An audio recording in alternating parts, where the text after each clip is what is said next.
Assalamualaikum warahmatullahi wabarakatuh. Anak-anakku sayang, pada tahun ajaran 2020-2021 ini kita bertemu kembali di kelas 8 ini dengan judul kompetensi 1 adalah meyakini kitab-kitab Allah dan mencintai Al-Quran. Sesuai dengan peta konsep yang kita pelajari adalah meyakini kitab-kitab Allah, mencintai Al-Quran. Apa saja kitab-kitab Allah itu? Menurut peta konsep yang kita pelajari, ada namanya kitab Taurat, ada namanya kitab Zabur, ada namanya kitab Injil, ada juga namanya kitab Al-Quran. Semuanya itu harus kita ketahui sejarahnya dan kita yakini keberadaannya, dan kita ketahui juga sejarah Al-Quran, kita yakini keberadaannya, kita baca, kita pahami, dan kita pedomani isinya dalam kehidupan kita sehari-hari.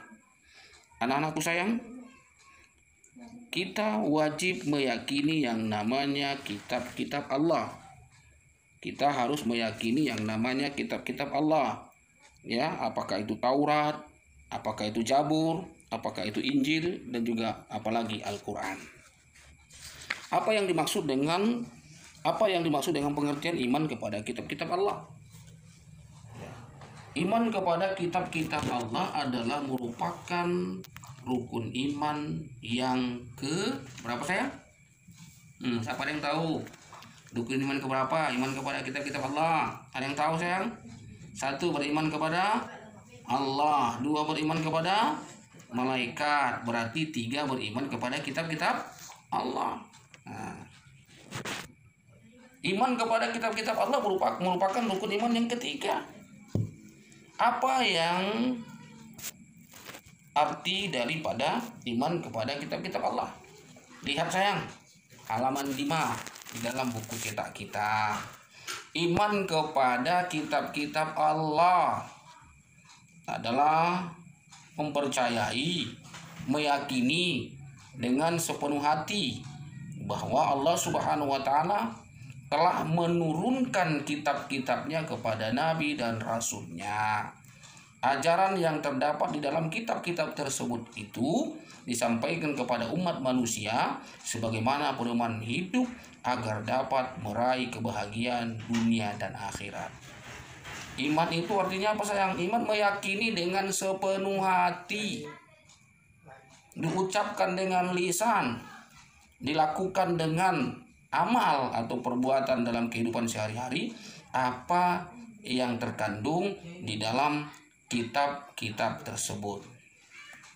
Maka Rasulullah Muhammadun SAW menganjurkan kepada kita dalam kehidupan ini yang berbunyi dalam hadis Muslim. Apa kata Rasulullah? Apa sabda Rasulullah?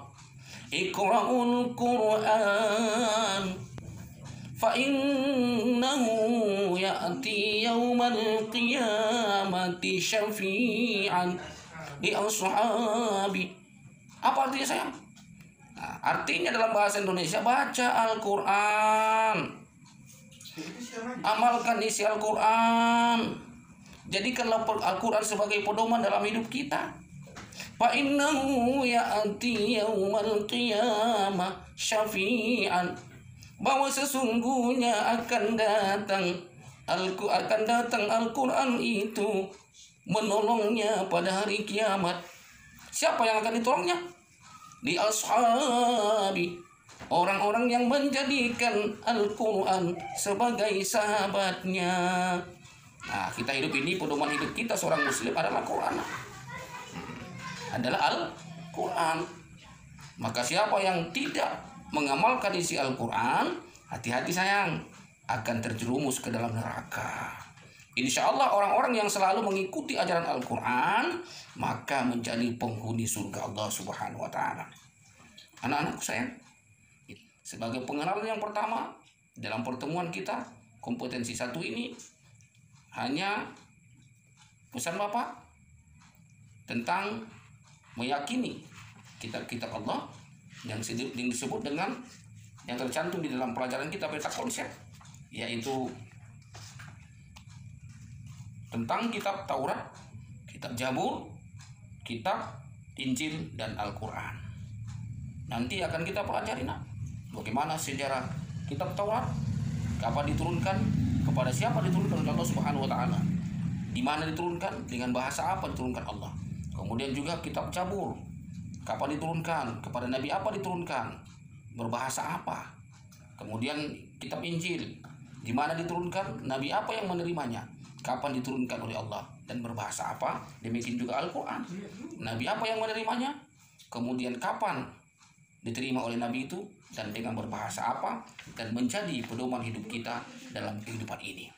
Anak-anakku sayang, baca antara lain tentang sejarah kitab Taurat.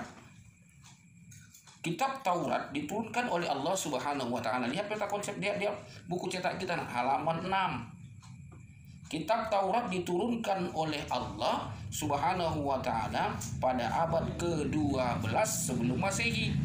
Abad ke-12 sebelum Masehi. Kitab Taurat ini diwahyukan oleh Allah kepada Nabi Musa alaihissalam pada abad ke-12 sebelum Masehi. Nama Taurat berarti hukum atau syariat. Pada saat itu Nabi Musa alaihissalam diutus oleh Allah Subhanahu wa taala untuk berdakwah kepada bangsa Bani Israel. Oleh karena itu, tepat sekali kalau kita meyakini bahwa kitab Taurat diperuntukkan kepada sebagai pedoman dan petunjuk hidup bagi kaum Bani Israel saat itu. Adapun bahasa yang digunakan dalam kitab Taurat itu sayang adalah bahasa Ibrani. Kita sebagai muslim sangat meyakini akan keberadaan kitab Taurat ini. Kita yakin kepada kitab Taurat kok nak? Wajib yakin. Dalam Al-Quran pun diajarkan wajib yakin bahwa Taurat itu benar-benar wahyu dari Allah Subhanahu wa taala. Keyakinan ini diperkuat oleh keterangan-keterangan yang ada di dalam Al-Quran. Salah satu di antaranya tertuang dalam Al-Quran firman Allah surah Al-Mu'minun ayat 49. Yuk kita baca bareng-bareng. Apa firman Allah itu nak? Buka bukunya halaman 6. Apa kata Allah? A'udzu billahi minasyaitonir rajim. Bismillahirrahmanirrahim. Wa laqad atayna Musa al-kitaba la'allahum yahtadun. Apa artinya saya? Dan sungguh telah kami anugerahi kepada Musa alaihissalam kitab Taurat agar mereka Bani Israel mendapat petunjuk. Itu dia nak. Nah, bagaimana kisah tentang Nabi Musa mendapatkan wahyu Allah? Lihat nak halaman 7 tentang kisah Nabi Musa tersebut. Demikian pada pertemuan awal ini Bapak sampaikan, anak-anakku sayang. Pertama, ada berapa kitab-kitab yang diturunkan Allah? Tuliskan dalam buku catatanmu. Yang kedua, bagaimana sejarah kitab Taurat diturunkan oleh Allah Subhanahu wa taala dan siapa yang menerimanya? Dan yang ketiga sayang, lihat halaman 7 tentang kisah Nabi Musa mendapatkan wahyu dari Allah Subhanahu wa taala, tuliskan di dalam buku tulismu.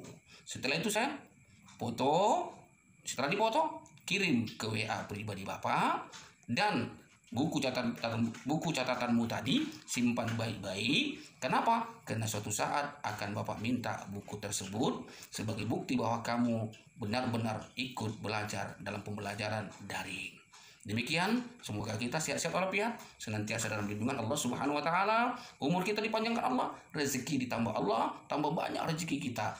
Kemudian ilmu yang kita dapatkan, ilmu yang Bapak berikan bermanfaat bagi kita baik di dunia ini maupun bekal di akhirat kelak nanti. Lebih dan kurang kepada Allah kita mohon ampun. Kita sama manusia saling memaafkan di dunia wal akhirah. Labik lau jandi musala, kambang labu ngeparautan. Kalau ada tutur kata Bapak yang salah, saling memaafkan di dunia wal akhirat. Walangkum minkum assalamu wa ilal liqa. See you again. Assalamualaikum warahmatullahi wabarakatuh.